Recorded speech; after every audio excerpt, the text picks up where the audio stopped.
Hello friends, hi, नमस्कार। Welcome to my YouTube channel let's do and learn. आप सभी का मैं रूपाली बहुत बहुत वेलकम करती हूँ। और आज हम यहाँ पर स्टडी करने वाले हैं भारतीय इतिहास का, प्राचीन इतिहास। तो इसमें एसएससी के बहुत सारे क्वेश्चंस जो प्रीवियस ईयर में आ चुके हैं, उन सभी क्वेश्चंस को और साथ ही साथ उनसे संबंधित कुछ महत्वपूर्ण तथ्यों को लेकर मैं यहाँ पर उपस्थित हुई हूँ। और चलते हैं क्वेश्चन नंबर 1 की ओर। क्वेश्चन नंबर 1 क्या कहता है? तो क्वेश्चन नंबर 1 कहता है कि सिंधु घाटी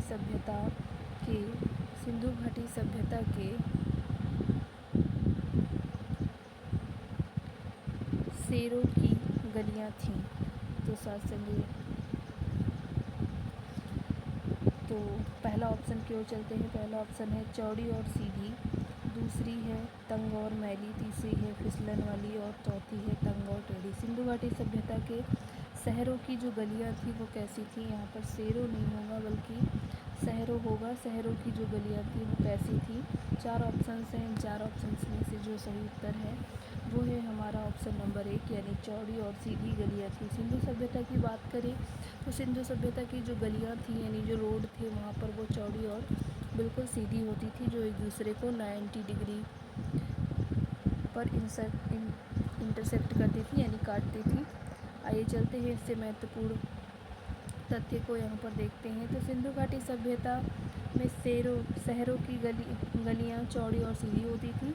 यहाँ की जो सड़क है वो पूर्व से पश्चिम एवं उत्तर से दक्षिण की ओर जाती थी और यह एक दूसरे को समकोण यानी 90 डिग्री पर इंटरसेक्ट करती थी। तो ये आपका ऑप्शन नंबर ए सही उत्तर इस क्वेश्चन का था। अगले क्वेश्चन की ओर चलेंगे और अगला क्वेश्चन यहाँ पर कह रहा है कि हड़प्पा और मोहनजोदड़ो के जो खंडहर हैं वो किस नदी के तट पर पाए गए हैं? पहला ऑप्शन इस क्वेश्चन के लिए है रावी नदी पर, दूसरा है झेलम नदी, तीसरा है ब्यास नदी और चौथा है सतलज नदी। तो इसमें से जो सही उत्तर होगा वो क्या होगा? हड़प्पा और मोहनजोदड़ो के खंडहर निम्नलिखित में से किस नदी के तट पर पाए गए हैं? तो इसका जो सही उत्तर है वो है हड़प्पा सभ्यता रावी नदी के किनारे स्थित। जबकि मोहनजोदड़ो की अगर बात करें तो यहाँ पर 2 ऑप्शंस हो जाएंगे। पहला तो रावी नदी हो जाएगा और मोहनजोदड़ो की बात करें तो मोहनजोदड़ो सिंधु नदी के किनारे स्थित है। तो यहाँ पर इसका जो ऑप्शन हो जाएगा, थोड़ा सा यहाँ पर ऑप्शंस में मिस्टेक है और ऐसा ही क्वेश्चन आया था 2010 के स्टेनोग्राफर के एग्ज़ाम में। और आइए चलते हैं इसके नोट्स के बारे में देखते हैं। तो हड़प्पा रावी नदी के किनारे, जबकि मोहनजोदड़ो सिंधु नदी के किनारे यहाँ पर स्थित है। ऐसा मैंने आपको पहले ही बता दिया। अब चलते हैं क्वेश्चन नंबर 3 की ओर। क्वेश्चन नंबर 3 क्या कहता है कि सिंधु घाटी की सभ्यता की लिपि कौन सी है? यहाँ पर आपको लिपि बतानी है। ऑप्शन नंबर 1 है तमिल, दूसरा है खरोष्टी, तीसरा ऑप्शन है अज्ञात और चौथा है ब्राह्मी। तो यहाँ पर इस क्वेश्चन का जो सही उत्तर हो जाएगा ये हो जाएगा ऑप्शन नंबर सी, यानी अज्ञात है। कौन सी लिपि है ये अज्ञात है, क्योंकि अब तक इसको पढ़ा नहीं जा सका है। आइए चलते हैं नोट्स के बारे में देखते हैं। नोट्स क्या कहते हैं। तो सिंधु लिपि में लगभग 64 मूल चिन्ह, 250 से 400 तक अक्षर हैं, जो सेलखड़ी की आयताकार मोहरों और तांबे की गुटिकाओं आदि पर ये बने हुए मिलते हैं। लिपि की बात करें तो चित्रात्मक थी, लेकिन जो कि अभी पढ़ी नहीं जा सकी है। मैंने आपको पहले ही बताया कि लिपि को अभी तक पढ़ा नहीं जा सका है। अब चलते हैं क्वेश्चन नंबर 4 की ओर। मोहनजोदड़ो में सबसे बड़ा भवन, तो मोहनजोदड़ो में सबसे बड़ा भवन कौन सा था ये बताना है। पहला ऑप्शन कहता है विशाल स्नानागार, दूसरा है धान्यागार, तीसरा है सस्तंभ हाल और चौथा ऑप्शन कहता है कि यहाँ पर 2 मंजिला मकान। तो मोहनजोदड़ो की बात करें, अगर यहाँ के सबसे बड़े भवन की बात करते हैं तो कौन सा है? तो वो हो जाएगा आपका धान्यागार, यानी ऑप्शन नंबर बी यहाँ पर सही उत्तर हो जाएगा। और ये एसएससी के 2012 में पूछे गए प्रश्न हैं, यानी ये कब आया था? तो ये 2012 का क्वेश्चन था। तो मोहनजोदड़ो में सबसे बड़ा जो भवन है वो है धान्यागार। उसके बाद आइए चलते हैं नोट्स की ओर। तो धान्यागार जो है वो कितना बड़ा है उसके बारे में जानते हैं। मोहनजोदड़ो का जो धान्यागार है, धान्यागार की स्पेलिंग यहाँ पर ये होगी धान्य, यानी धान को रखने के लिए। तो धान्यागार का जो आयतन है वो कितना है? तो 45.71 यानी 45.71 मीटर लंबा है और 15.23 मीटर चौड़ा था, जो कि वहाँ का सबसे बड़ा भवन था। और मोहनजोदड़ो के विशाल स्नानागार की बात करें तो उत्तर से दक्षिण की ओर इसकी लंबाई 11.88 मीटर तथा पूर्व से पश्चिम की ओर इसकी जो चौड़ाई है वो 7.01 मीटर थी। आइए चलते हैं अगले प्रश्न की ओर। और अगला प्रश्न क्या कहता है कि जो विशाल स्नानागार है वो कहाँ मिला था।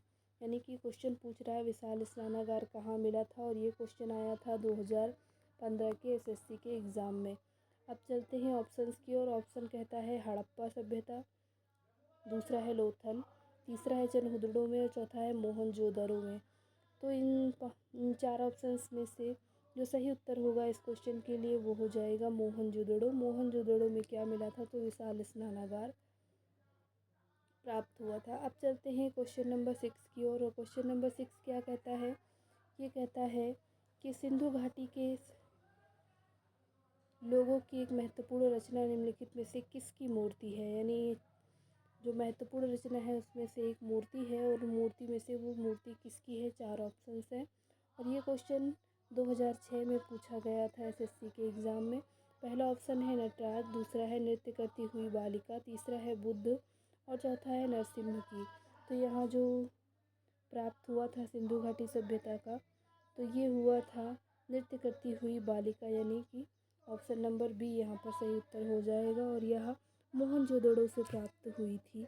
अगर बात करें इसकी, नृत्य करती हुई जो बालिका है ये मोहनजोदड़ो की से प्राप्त हुई थी, और ये कांसे की जो है मूर्ति थी। किसकी थी, तो ये कांसे की मूर्ति थी। आइए चलते हैं अगले प्रश्न की ओर। अगला प्रश्न है देवी माता की पूजा संबंधित थी, किस सभ्यता से संबंधित थी देवी माता की पूजा।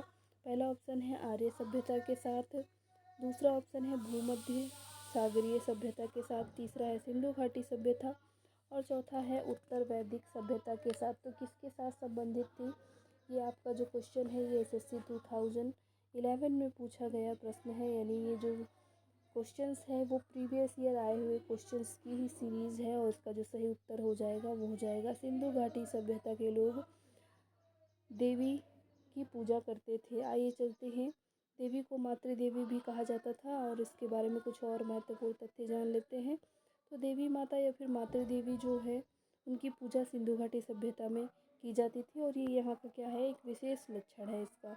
और पुरातात्विक साक्ष्य से प्राप्त मातृदेवी की जो मूर्तियाँ हैं वो मृण मूर्तियों से भी इस बात का यहाँ पर जानकारी हम लोग को प्राप्त होता है। आइए चलते हैं अगले क्वेश्चन की ओर। अगला क्वेश्चन है सिंधु घाटी सभ्यता का पत्तन नगर होगा यहाँ पर।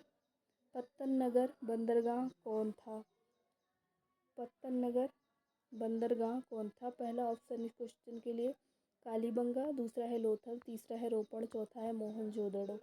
तो इस क्वेश्चन के लिए जो सही उत्तर हो जाएगा वो हो जाएगा लोथल।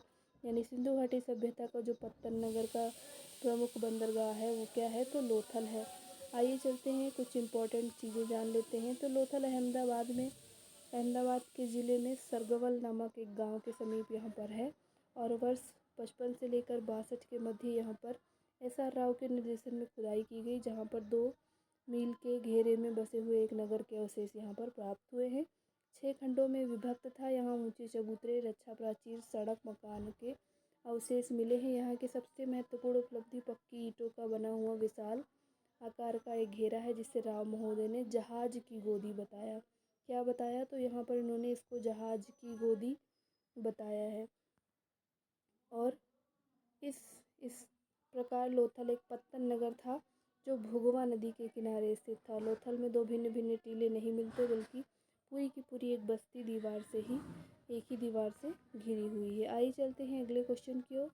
और अगला क्वेश्चन कहता है लोथल नामक स्थान पर निम्नोक्त सभ्यताओं में से किसका जहाजी मालघाट था। तो यहाँ पर इस क्वेश्चन का जो डेट है वो क्या था, यानी 2014 में ही आया हुआ क्वेश्चन है एसएससी के एग्ज़ाम में।